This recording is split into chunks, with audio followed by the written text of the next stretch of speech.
So you can see the screen, Amar? No, professor. Not yet? Not yet.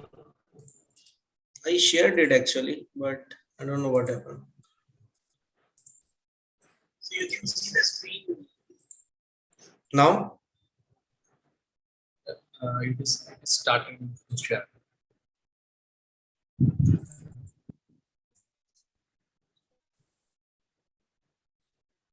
Now, Amar? Still not yet.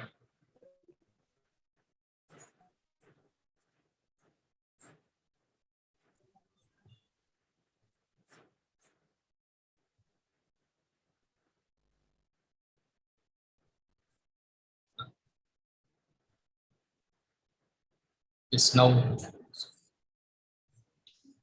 Amar, you can see my slides, right? Yes, professor. Start. Good morning to all. As we are entering our 19th day of. Amar, can you see my slide? Yes. Yes, professor.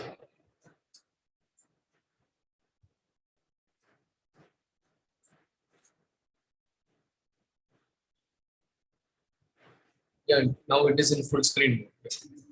Yeah, I think there is some network error. Maybe I'm unable to hear in between things. Yeah, maybe so. Now it is fine, right? You now can see. Fine. Yes, professor. Yes. I don't know what is wrong. So. Maybe some technical issues, network issues. Yeah. Good morning, all.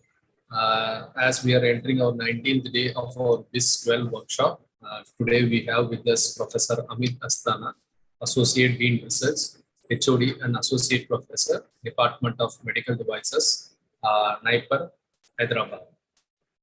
So he has a PhD in chemistry from Barkatullah University. He also served as a visiting research fellow at the University of Amsterdam. He got Curie postdoctoral fellow at the Institute Curie, France, postdoctoral research associate at University of Illinois at Urbana-Champaign. He was served as a quick hire scientist at CSIR AMPRI Bhopal. He also worked as a research professor at the Chungam National University, South Korea. He got a blindfold invited professorship at Chungam National University, South Korea. He served as a senior professional officer at ANFF, University of Queensland, Brisbane, Australia. He also got Ramalinga Swamy Fellow at CSIR CCMB Hyderabad and joined as a principal scientist at 2013 at CSIR CCMB Hyderabad and senior principal scientist at CSIR CCMB Hyderabad, and currently serving as an associate professor from 2021 to till date at NIPER Hyderabad. His research interests are early diagnosis of infections, genetic disorders, and metabolic disorders, which are serious challenges to the healthcare system worldwide, especially in India, and are essential in the management of infections and disease, treatment decisions, and response to treatment. His group is involved in developing diagnostic tools that are affordable for example, developing microfluidic paper-based analytical device or paper microfluidic device coupled with instrument-free or portable, which is coupled with ambient temperature amplification technology while using optical or electrochemical detection system for quantification of nucleic acid. Apart from this, his group is also interested in developing paper-based devices as Raman immune sensor, non-conventional method to fabricate microfluidic devices, biopolymer microfluidic device for tissue engineering and cell culture, 3D printing and 3D cell culture, generation of site-targeted drug delivery vectors for drug delivery and diagnosis using microfluidic devices. So with this short introduction, I invite Professor Amit Asthana to deliver the lecture. The floor is yours, Professor. So I'm very sorry for few days continuously I had to cancel my talk because of a lot of activities, and I believe my internet connection at my institute is not good today. So please bear with me, and if at all we will get disconnected, please do let me know, Amar. So thank you, Okay. Amar, for the introduction. And as Amar mentioned, I am doing variety of work, but today we will concentrate on paper-based devices quickly, and I will show you some things.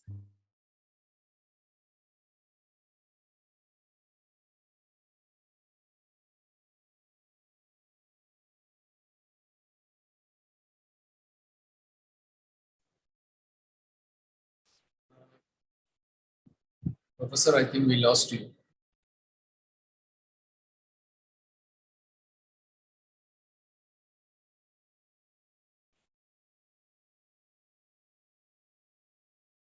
Professor? Yeah.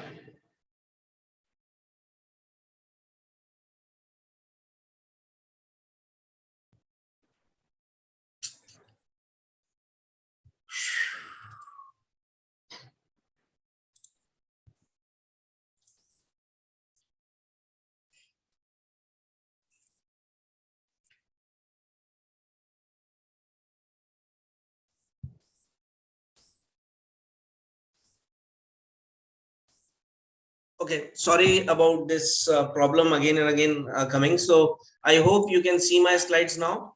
So Yes. whenever we have in vitro, if we see in vitro market is growing very rapidly in India, and usually in vitro market, my group is more interested in low cost POC device. And if you see the market of low cost POC devices, I don't want to call this is cheap. Every time many people you will see is calling that we want cheap diagnostic devices. Don't call it cheap. It's not the right word. Either you can call it a low cost or affordable diagnostic devices. So the conventional method, like the one it is shown here for blood analysis, is quite expensive. It goes up from 500 US dollar to 5,000 US dollar up to 10,000 also.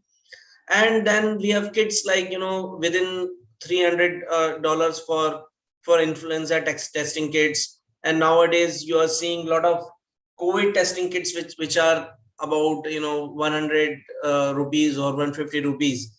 Glucose kits is the most cheapest one which is there in the market. If you can buy a reader, then the strip will cost you somewhere close to 40 rupees or something. And WHO guideline for developing a diagnostic kit for resource limited area. We have many of our villages and comes under a resource limited area where we don't have sophisticated infrastructure for doing diagnostics. So in that case, the assured devices are called as affordable, sensitive, specific, users friendly, rapid, robust, equipment free, deliverable to end user.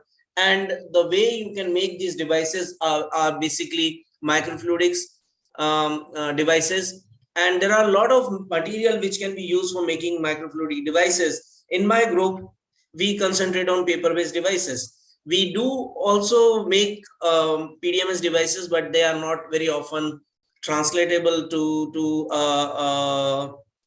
commercial product. And in fact, none of our paper devices are at the moment at commercial level because of lack of companies who can make paper devices in the world. So there is one effort which we are trying in our lab is to make a industrial process for making paper devices. We'll talk about that maybe some other time, but today I will talk about different methods of making paper devices, fabrication method. Either it can be wax printer, laser cutter, XY plotter. And on some detection strategies, I will mostly cover colorimetry. I will show you some of my devices which we use for Raman microscopy, but I don't have the results to show today. Electrochemical, we are starting, and all my work mostly is naked eye detection system. We also work on paper-based for immobilization of enzyme, aptamers, nanobodies, antibodies, reagents, and nanoparticles. We work on bioactivating the paper. So a little bit of that also I will cover. Why we use paper? Because it is inexpensive material. You can get it anywhere. You just look around you. You will find a lot of paper around you. So we can easily make paper devices. They are biodegradable because they are cellulose. And if they are not degrading, you can just burn them away. They will leave hardly any carbon footprint with them.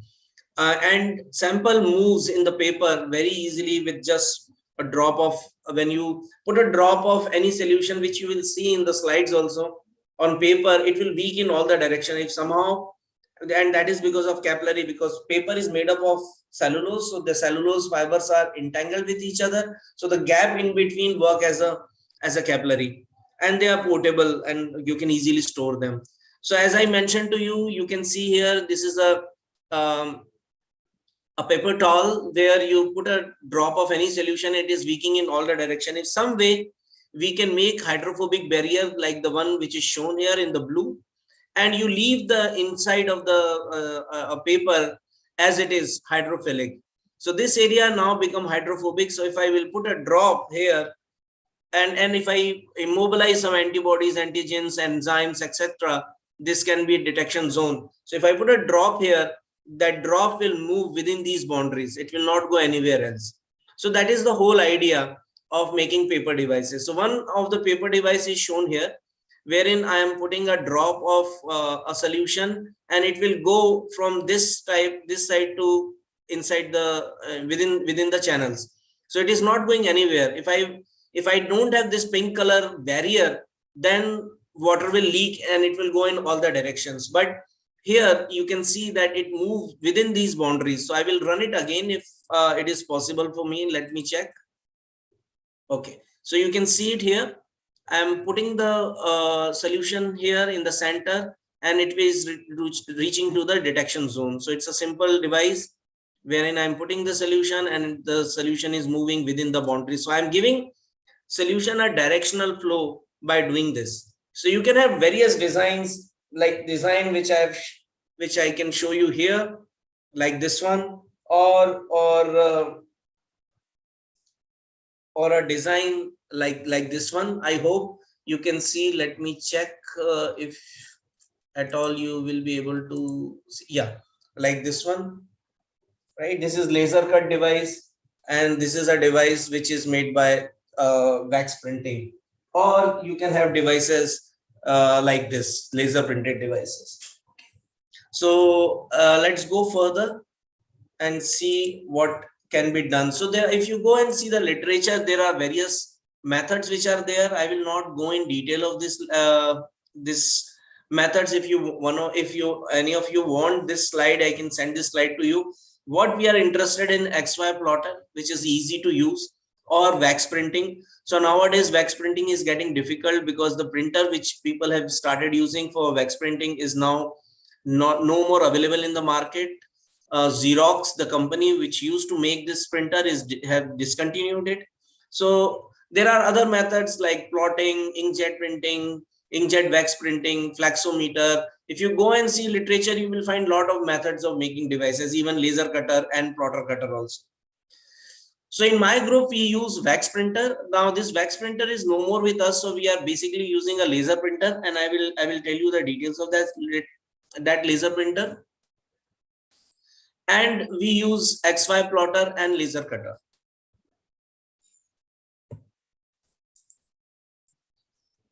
I'm very sorry, I don't know what is going wrong with the system. Okay, so what we do is, in the paper microfluidic device, you make a CAD drawing and then you print it on a wax printer or a laser printer like this, and the design which you have made will fall on the top of the paper. Okay.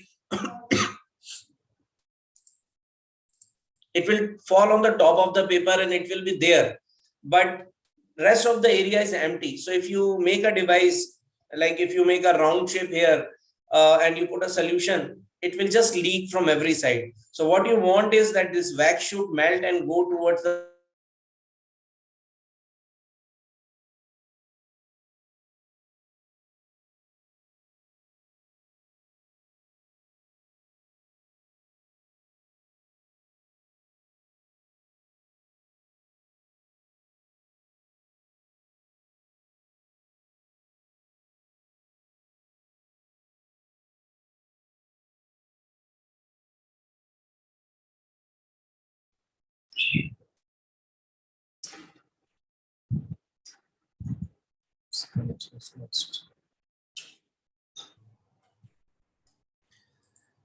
again I'm having some problem issues with with the network. So I'm very sorry for that. Please, please bear with me. So then, yeah, you can you can scan your readings, and then you can calculate the intensity in this particular area, and then you can plot it. This is for cholesterol, which we have done.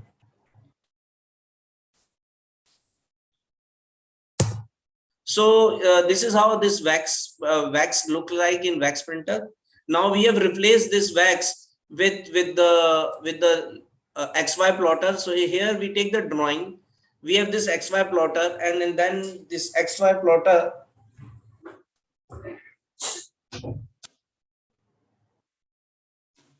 we can use a pen like this, the one which is shown here. This is a permanent ink pen, Stadler permanent ink pen. I think you can see the different, I mean, not the correct image. So this kind of pen, and even if you have this pen, you can make your, show you how you can make your device just live. So I have this paper towel with me, and if I make very slowly a design here, okay, if you turn it around, it is on the other side also. Now if I put a drop, or I will make a design where solution moving, so I make other design, okay, like this with a circle, and it will go and end somewhere there. Okay, all of you can see it, correct? You can see the design. Yes, right now, yeah, now what I will do is I will put a drop here, so you can see.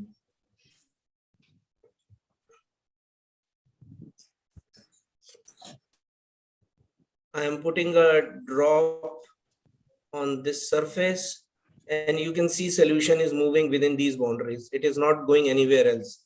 I will put a little more. See, so the solution is moving within these boundaries. So this is how you can make your own devices, and you know, you do your own work also. So this is how this printer is. Then this is the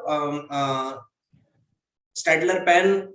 This is the connector. So we align the pen with this alignment tool, and then we can make devices. So if you, this printer is very expensive. So in case you don't have a printer like this, what you can do is you can you know, go to Evil Mad Scientist. This printer is about 5 lakhs to 7 lakh rupees. So who want to use such expensive printer?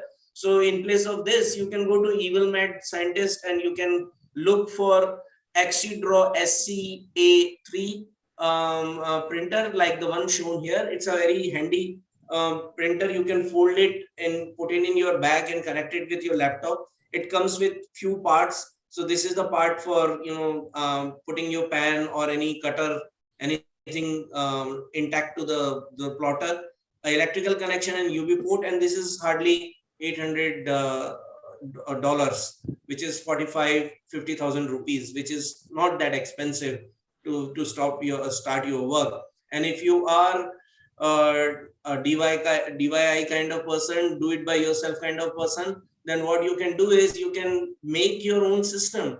You can buy a motor which can move in C direction and X direction, Z direction and X direction, and you can make your own device, which is what we are trying to train our medical device student over here in Naipur, Hyderabad. So we also develop our own ink. So we develop our ink, the pink color we have added in this, in which we can write directly, like the one which I showed you just now. And as soon as you write, the ink will go towards the other side. So this is empty device. This is a filled device. I've just now showed you one picture before also. This is how we used to print it with a very old printer. So you can see with the XY plotter, once you have designed, you can do a lot of things. Okay, so you can see how it is printing. and we have used it for blood plasma separation. We have used it for glucose intensity measurement. You can see that this is a glucose calorimetric reaction which is taking place. We put a solution there, and when glucose reach there, it will react and color will come. So we calculate the intensity like this from here, and then we can plot it. So this is, you can see, this is not a reagent which is already available, concentration, high amount of liquid, but it was still linear up to 94, up to 100 milligrams. So we were able to easily, fasting glucose measurement of 94 milligrams per DL. So this can be further optimized. We stopped this work because it was not commercially viable. So that is why we stopped. Otherwise, we could have gone and done this work further. So this is good example for anybody who wants to do glucose, want to make a glucose strip for colorimetric test. So in IIT Madras, when they came to know that this particular printer is now not available, the Xerox printer, they have started using a printer called as P1606DN. This printer have a toner CE278A, where they have a polystyrene and about less than 10% wax. But now this printer is also not available in the market. So what we are doing is we are in this particular printer, which is LaserJet Pro M305DN. In this printer, cartridge HP77A cartridge, which has close to 15% of wax. So in this case also, what we will do is we will make the design and then we heat it at 150 degrees for 15 minutes. So you have to heat it more. So you will lose integrity of the device for sure, but for many applications it is useful. So whenever you start working with any sample, the very first thing which you should do, and I will tell you the reason also, I will show you how we have learned this. You should run all the reagent through your paper device. Check whether your reagents are breaking the barrier or not. If they are not, if they are obeying the barrier, if they are not disobeying the barrier, then you use those reagents. So we have tried with artificial tear, artificial sweat, saliva, blood and plasma, and you can see none of them are leaking. Some of them leak. What will leak is methanol or organic solvent will leak. But we found very interesting result with methanol. So if you are using 70% ethanol, even if you are filling it 30 times more, it is not leaking. But as soon as you have more 100% methanol, and if you are loading it 6 times more than the required volume, then it will start leaking. So these results are good for some other purpose also, like if you want to do extraction, you can do extraction and then methanol can be washed away. But organic solvent will leak from these devices because you are using hydrophobic material, which is not physically blocking the barrier pores, but it is making the fiber hydrophobic. So as soon as you have some material which has more organic solvent kind of thing, then that can be dissolved. The resin which is used to make the hydrophobic channel will be dissolved. And similarly, if you will use any SDS or any detergent, naturally the hydrophobic waxy material or greasy material will be washed away. But with high ionic concentration, we have not seen any problem. And similarly, with viscous solution also, we have not seen any problem. So like this, you can make your own chart, use different kind of paper, use different kind of ways of making devices, and check whether your reagents are working or not. So we also develop a biological link. This was an accidental work. So I always tell everyone in my lab, and also I would like to convey it to all of you. Whenever you have any negative results, please don't throw it away. So this is the accidental work which one of my postdoc was doing. He came from more of physics background and he wanted to learn paper microfluidic device. So we were making the devices and he was making the devices, and I asked him to prepare 2% solution of BSA. He did some miscalculation and he made 20% BSA solution. So when he put that BSS solution on the devices become hydrophobic. So initially I was a little irritated. Then I called him back and I said, do one thing, make this and fill it in your pan and try to write with this. So he did that. So what the idea over here is, BSA or any protein, bigger protein, lysozyme also, when you heat it at around 100 degrees, the folded protein will denature, and it will, the hydrophobic group which are in folded protein which are inside will come up. So when they will come up, your device will become hydrophobic. Now this process is reversible. If this process is not reversible, then you have diseases. That is how disease chemistry work or disease we get. So if a protein which is there to protect you is folded and it is completely unfolded, then it is of no use. If it is of no use, then the diseases will come. So same way, in this particular case, if I heat protein at around 80 degrees, this will not be reversible. A device barrier integrity will remain there. So I cannot fold it back. Okay, so that is the whole idea we have used, and we made the devices. So what we have done in this case is, we took paper, we plotted we used the syringe pump, syringes with BSA, and we use this evil med scientist printer, and we wrote with that and heated it at 80 degrees, and we were able to make hydrophobic barriers. Same thing if you do with wax, you have to go 120 to 150 degrees. So this is more friendly as far as papers are concerned. When you are heating them more, you will lose the integrity of the paper. So that is why we use BSA, and we have tested these devices with various solutions. So you can see 40 degree they were leaking, but 80 degree and 120 degree they were intact. So these are some of our results. So this is wax printed device which is filled with solution, and the barrier efficiency, the writing speed, gap and everything we have optimized. So you can see solution moving inside. This is blood, and we were able to separate blood from the plasma with this device. So because this was a paper one, as soon as blood will move in this channel, RBC will keep on closing the pores, and then eventually you can get plasma. So you can do blood plasma separation also with these devices. Now the very first work which we did in our lab was blood typing, which was the easiest one, and later we realized that many people are using this, so we have to think of something else. So what we did is, we make a very simple device, and some of these devices are in my hand. You can see them here, and sorry.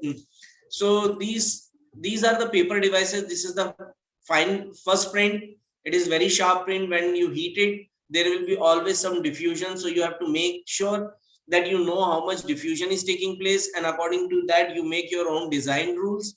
So once the device is ready, then I put a drop of my biofunctionalization material. In this case it was chitosan with different other thing.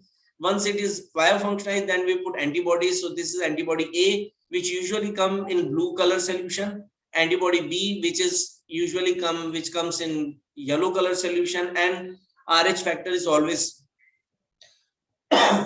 excuse me, yeah, RH factor is always colorless. So if you want, you can read this paper published last I think 2019 in International Journal of Biological Macromolecules. So this is the whole thing. We take the blood sample, we have immobilized the antibodies, we put a blood, then we wait for blood to reach to all the four reaction zone, and then wait for just 1 minute, and then wash it with saline by putting a blotting paper underneath. When you wash it, wherever agglutination is taking place, that area RBCs will block the capillaries. So their RBC will not be able to penetrate to the blotting paper, and they will remain on the paper, and that is how you can see the color. So these are some of our results with various immobilization process, and you can see AB positive, sorry, B positive, AB positive, and O negative. And we got very good result with almost everything. And when we did long time stability, so we found that chitosan, which is treated with NOH, is stable for almost 4 months. Now we are trying to increase this stability to 6 months by changing the composition a little more. Same way we have done cholesterol test. So in cholesterol test, what you do is in your blood, cholesterol is present in cholesterol ester form. So you use cholesterol esterase to make cholesterol. Once you have the cholesterol, then you use cholesterol oxidase to make cholesterol and hydrogen peroxide. So this hydrogen peroxide is what you detect by a color reaction wherein you use 4-aminopyrene plus phenol and and any peroxidase enzyme, and you get red color solution. Again, in this particular case, we forgot. This is how we learned, but I am telling you upfront so that you can test all your reagent. In this particular case, phenol was the culprit, and when we used the device, we saw that device was leaking. So now what to do? What should we do now? So we came up with another idea. We had many biologists in the lab at that time. So they came with the idea that hydrogen peroxide is also can also transform orthophenylamine into 2,3-diaminophenazine, which is of brown color. So this has colorless and this is brown color. So we use this reaction and we were able to make a linear curve with this. So you can see none of our devices are leaking. This device is made by Stadler pan. So these are now same thing you can do and analyze everything by image analysis. You can take the mean value and then you can plot it. So we plotted this and our results were very linear for cholesterol test. And by naked eye, we will be able to say high cholesterol or low cholesterol, but nothing else. So we came up with another idea and we made a device, a total cholesterol device. So this was published in 2019 in Sensor and Actuator B. So you can refer to this paper, write it down, and you can read more about how we have done this. What we have done is we have done, I hope you can hear me because my connection, I'm getting a notice that my connection is not good. It's good, Professor. Is it okay, Amar, for everyone? It's okay, Professor. You can continue. Okay. So what we have done is we have done a lot of studies for total cholesterol, LDL, HDL, and VDL. So we took 5 samples from our dispensary. We are currently working more improving this method, but our correlation was excellent with conventional method and with our paper method. So we were able to do total cholesterol on a paper device. This work, I am very proud of this work and we are trying to commercialize this, but there are certain problems which I will discuss with you so that you will not repeat this mistake. In the labs as a scientist, you will do something and you will think this thing can go into market, but when you go to market and talk to people, you realize that no, it is not possible. So as far as pregnancy in cattle is concerned, India accounts for about 193 million or 19.5% of cattle, total cattle, and about 56% of buffalo, which is 106 million, based on the latest census which was done in 2019. So total female cattle out of 193 is 145, and there is an increase of 18% compared to the census done in 2012. The total number of dairy farmers, the dairy industry is about 8 lakh crore rupees. Okay, and there are about 80 million dairy farmers involved. Traditionally, when you do pregnancy, it takes 3 to 4 years to know whether pregnancy there or not, and it can be done by palpation method, wherein a veterinarian will come, he will put his hand inside and try to feel the palpitation of the fetus. Okay, then only they will know. Or in Western countries, you can have ultrasound. But in India, use of ultrasound machine is very difficult, so we cannot use it.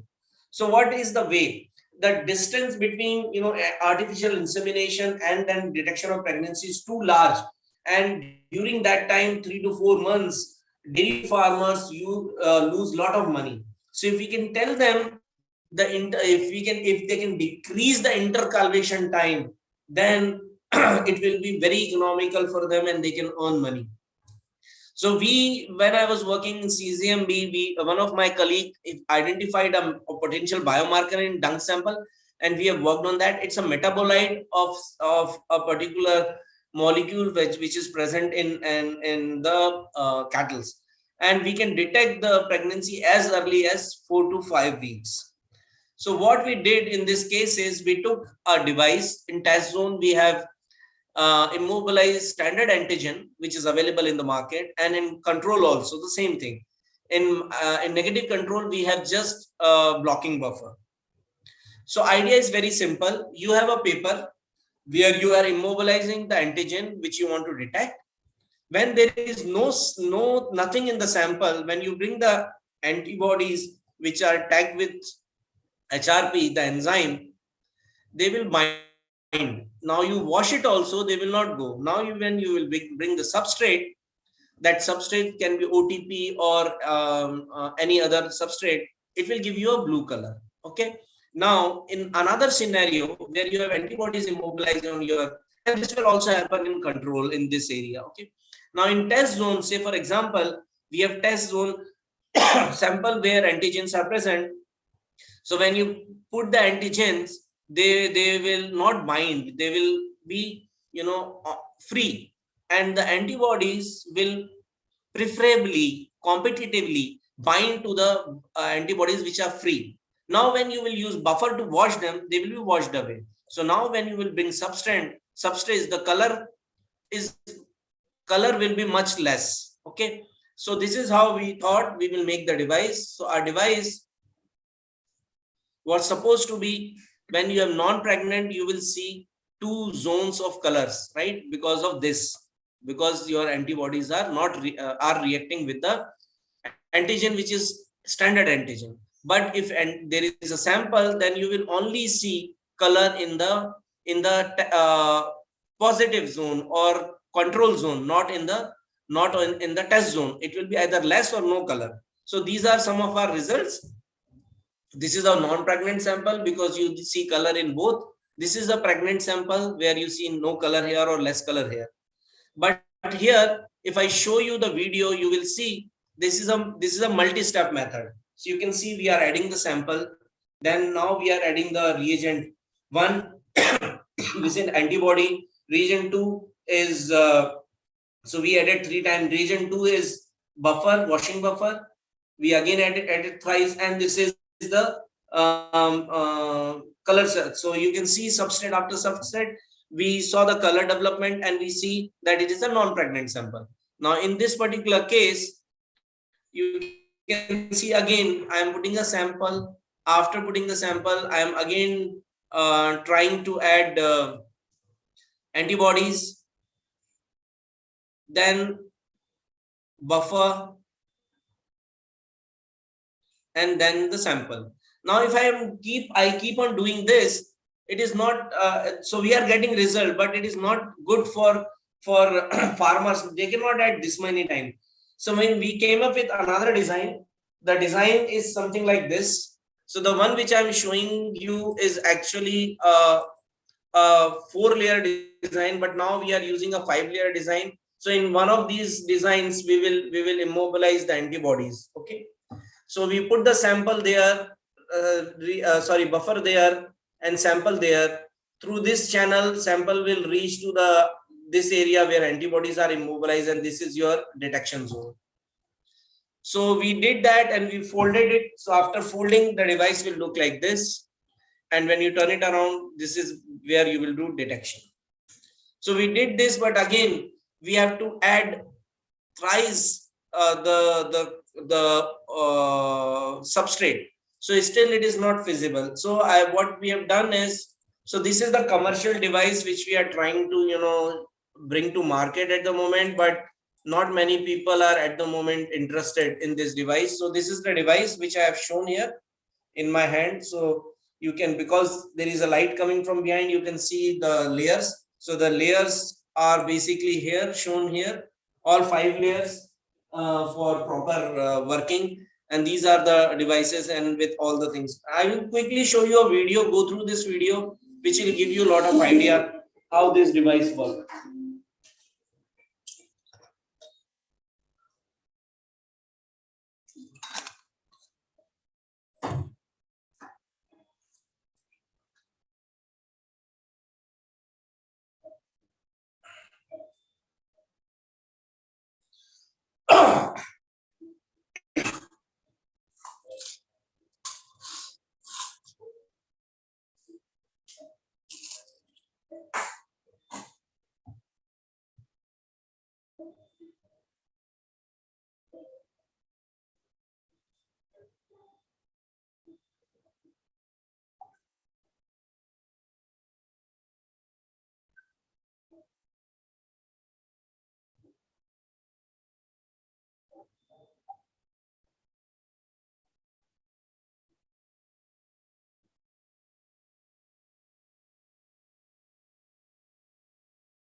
So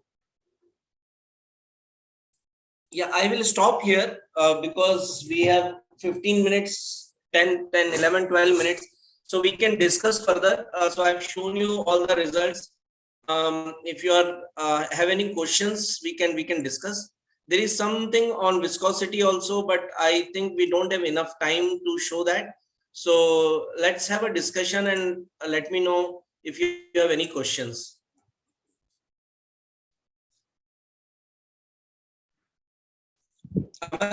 Yeah, students, the session is open for discussion. If you have any doubts, you can ask.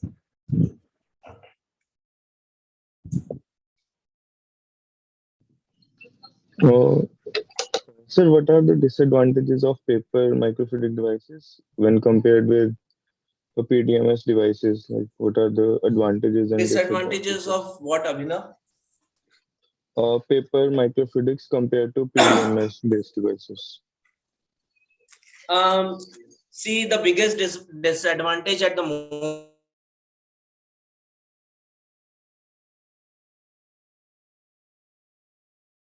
is that companies can manufacture. Abhinav, can you repeat, please? So my question is, what are the advantages and disadvantages Abhinav, of can you please repeat? Hello, am I audible? Yes, yes.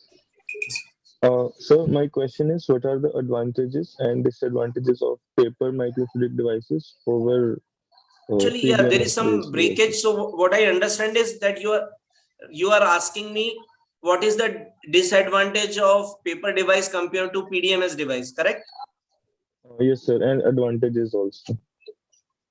Okay, so PDMS device, it's very easy to work with. You can make devices, but then you need a mold. While in case of paper devices, you don't need any mold. You can straight away make your devices, as I showed you. I just made in no time. So you can make the quick around time is much better than PDMS. Has a certain property which are proteins. Proteins will get absorbed on the surface of the PDMS, and then it will give you a lot of problems. You have to do a lot of chemistry to stop non-specific binding of protein and other molecules. While in case of paper, you don't have to do that. And other thing is, whenever you are using PDMS device, you have to use some sort of pumps and other things. Where in case of paper device, you don't have to.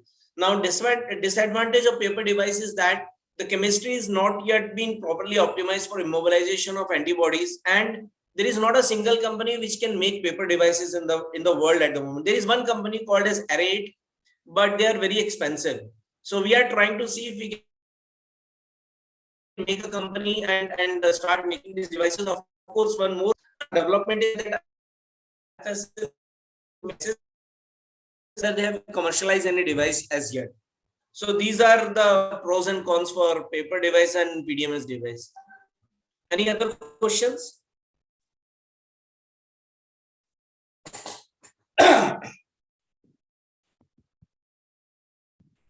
Any other questions?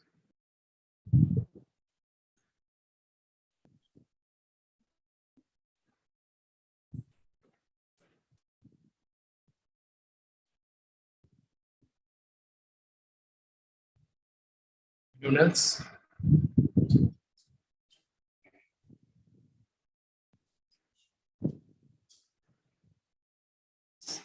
No questions? So maybe then, Amar, if it is fine, we can close the session, and Yes, if Professor. they have any question, they can always write to me. Sure, Professor. Thank you so much for joining us, Professor.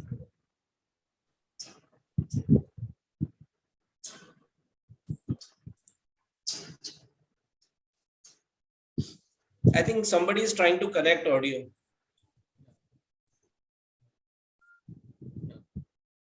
Okay, I think if they have any questions, they can write to me, no problem. Sure, Professor. I will share your email ID. Thank you, Amar. Thank you so much for your time. Okay, bye. Bye.